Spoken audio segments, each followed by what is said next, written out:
use this boat to reach the Seine. As soon as I am on dry land, I shall return to the Cordelier convent. I'm sure they are waiting for me with bated breath.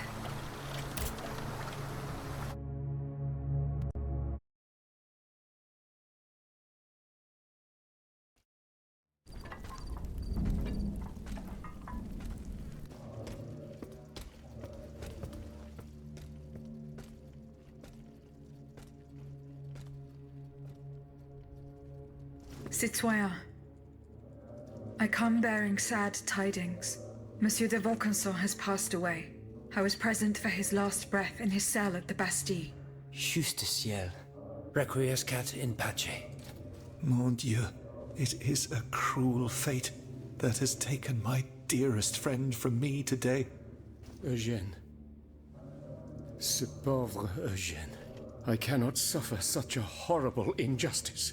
Was he at least able to tell you something before he passed away? No, nothing. How unfortunate.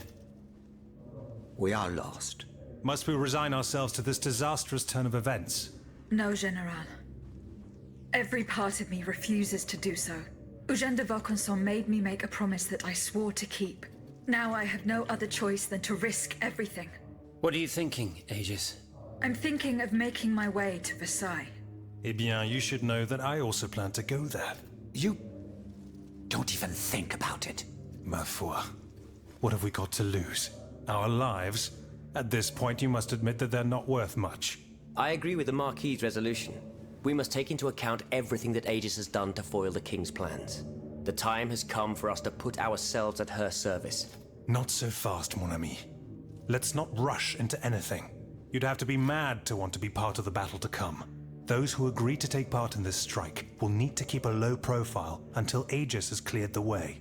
As for you, madame, I do not know what new arrangements have been made since my last visit to the Queen, but I found the area around the North Wing to be particularly empty. Here is where you should launch the attack. If fortune is in my favor, I shall be waiting for you at the Petit Trianon with something to help you make your way through the gardens. As for us, once the automats have been defeated, we will enter the palace to seize the king and the count. Is that your plan, Monsieur le Marquis? It is, monsieur.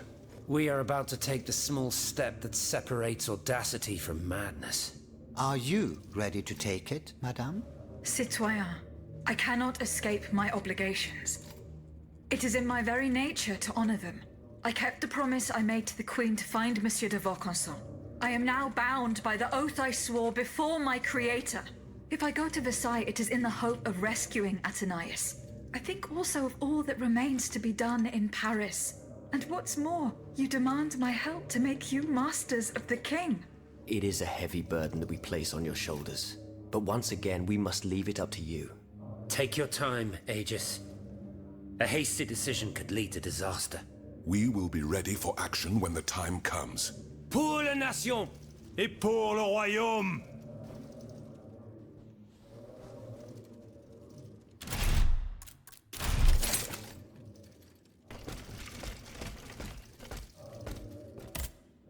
Citoyen Mirabeau. Unfortunately, I come bearing sad news. Go on, Aegis. There is no need to spare me. This is about my mother, isn't it? Indeed. The Countess is no longer of this world. Yes. It was to be feared. I knew she was lost a long time ago. The poor woman. At last she has been delivered from the madness that drove her into the gutter. It gets worse. Worse, you say? Your mother did not die of poverty. She was killed. Murdered? No. No, my father. The rabid dog made good on his threat. May he roast in the fires of hell for all eternity. As for you, Bishop, do you finally understand the man's true nature? How much longer will you protect this demon? I share your grief, Monsieur de Mirabeau, but the secrets of... Enough! You sanctimonious bigot! Is it not enough for you to serve the people absurd fables that condemn them to ignorance? Must you also submit to the whims of a malicious old brute? The scourge of his own family?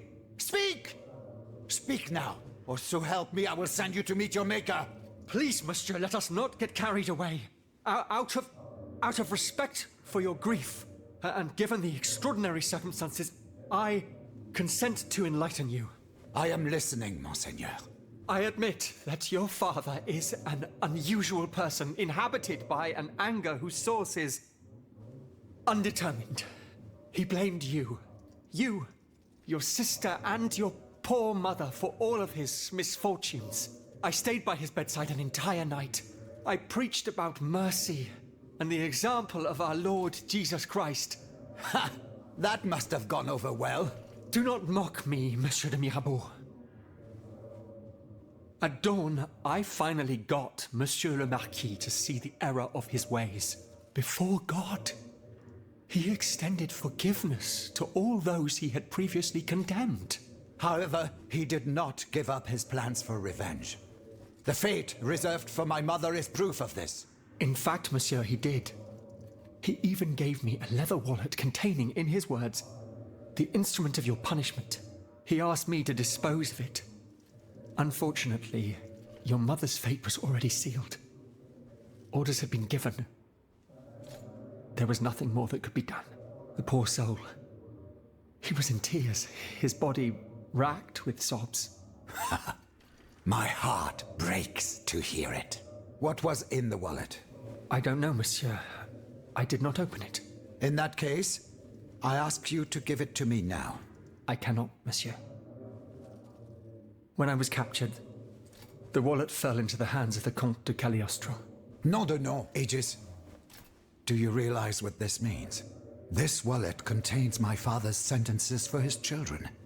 Me, of course, but also my sister, the Marquise de Cabri. You must find it at all costs. Our fate is in your hands. Cagliostro must have put it in a safe place, somewhere known only to him. The Marquise de Capri, dites-vous? Yes, that is my sister Louise's title. Fortune favors you today. It so happens that I already have this wallet. It was in a secret workshop by the Tuileries, where the Count conducts his sinister experiments. Oh, how fortunate. What does it contain? 2 envelopes addressed to the Lieutenant General de Police. One of them had this letter in it. It concerns your sister, the Marquise de Capri. Let's see. A lettre de cachet signed by my father. He gave orders to have my sister locked up in a convent. His unique variety of fatherly love is unmistakable. What was in the second envelope? It is empty. Empty? Mon Dieu. You don't have to be a genius to guess that it contained a similar document, this time concerning myself. If the envelope was empty, it means that this letter has already been delivered to its recipient. By Cagliostro, no doubt. The monster must have felt a perverse sense of joy as he devoured its contents. Aegis, you must retrieve this letter at all costs. If the Lieutenant General attaches a seal and gives it to his underlings at the Châtelet, I am done for. Where does this Lieutenant General reside? Right by the fortress. He's a dutiful man and prides himself on never straying too far from it. Please hurry, I beg of you.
You called, madame? Aegis, thank heavens you're here. We're under siege. In the courtyard. One of the king's creatures. It seems determined to destroy the chateau walls. It's as if it came here for us. Here is the key to the gate. It will lead you to the courtyard. Hurry. Our lives are in your hands.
You're safe, madame.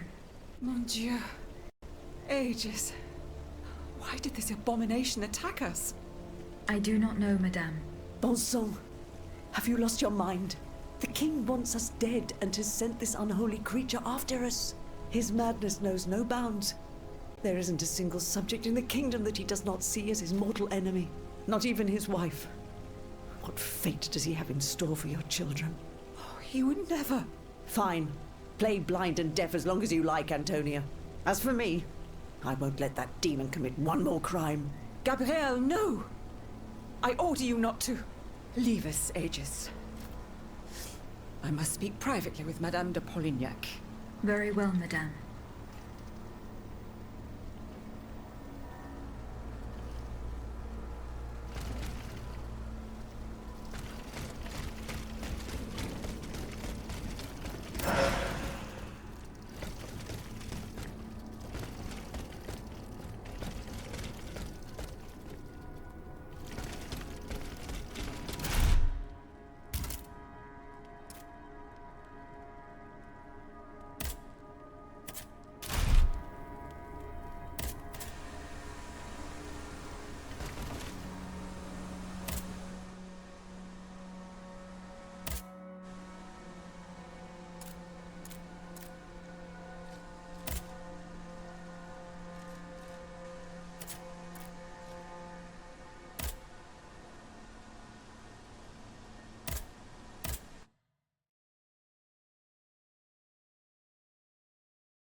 All the gunpowder is here, but what to do with it? Shall I destroy it? To ensure that no one will use it against the people of Paris? Or shall I entrust it to General de Lafayette? I will see to it the Citoyen Lavoisier's wish is granted. Too much blood has been shed already.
was the lettre de cachet that had Monsieur de Mirabeau so terrified. I shall deliver it to him shortly.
Citoyen Robespierre. Madame. Were you present when the estates Oui, madame. I had a front row seat. We laid bare before the king so he had the people's representative. At least we only had to contend with soldiers made of flesh and blood. Positively angelic compared to the machines that have... Goodbye, Citoyen. And death.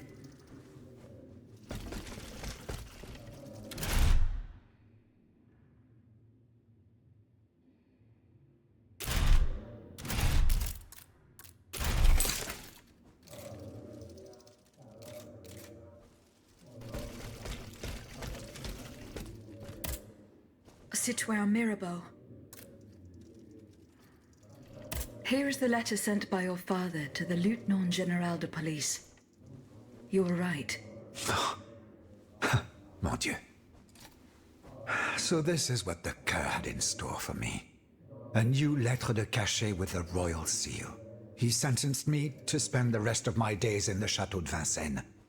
To return to the cell where he had me locked up 12 years ago. Those 10 square feet where I lay at death's door for 42 months on end.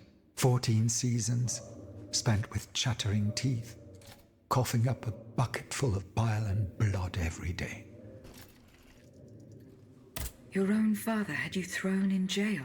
Alas, such is the sad truth. What crime did he hold you to be guilty of? He disapproved of the follies of the young man I was back then, and my love for a certain someone. A woman whom an unjust law kept me apart from.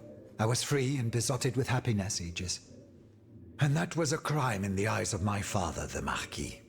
I sullied the Mirabeau name, so he felt it necessary to steal my youth and clap his wayward son in irons.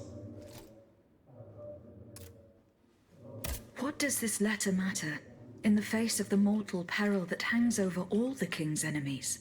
You must put yourself in my shoes to understand. If the king wins this war, he will send all the brave men here to the scaffold. And I am certain they will climb the steps with their heads held high. But if you hadn't taken that letter, I would have suffered a far darker fate. Louis the Mad would have made it his duty to respect my father's last wishes. But I would rather die, whether a hero or a coward, than return to Vincennes. There is no worse hell on earth than that infernal dungeon.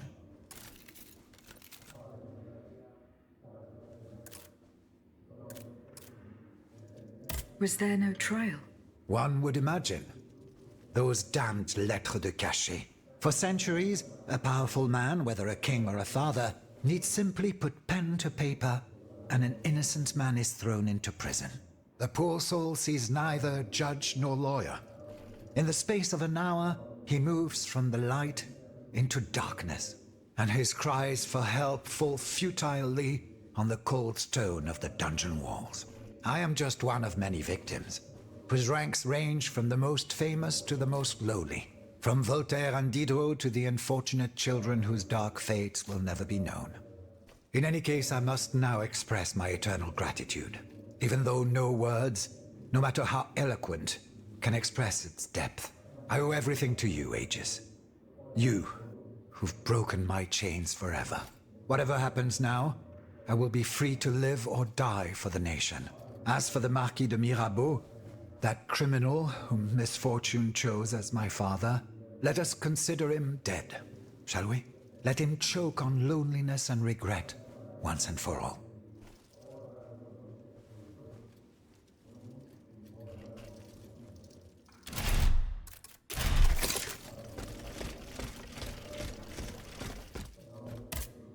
Citoyen Lavoisier. What can I do for you, Aegis? I found the powder. It was at the Bastille. Did you do what needed to be done? Yes. There is nothing more to fear from it. What do you mean, nothing more to fear from it? I flooded the cellars where the powder was stored. Bon sang! Lavoisier! Why did you put our fate in the hands of a cursed machine? This machine, as you say, just saved you from certain annihilation. No, you have rendered us impotent. Come now, monsieur. Get a hold of yourself. Mon Dieu! Everything I attempt seems doomed to fail. I fear we no longer have any chance of winning this war. Please, calm yourself. What you fear is the loss of your own personal interests. Everyone here is convinced of this. Goodbye, Citoyen Lavoisier. And down with despotism.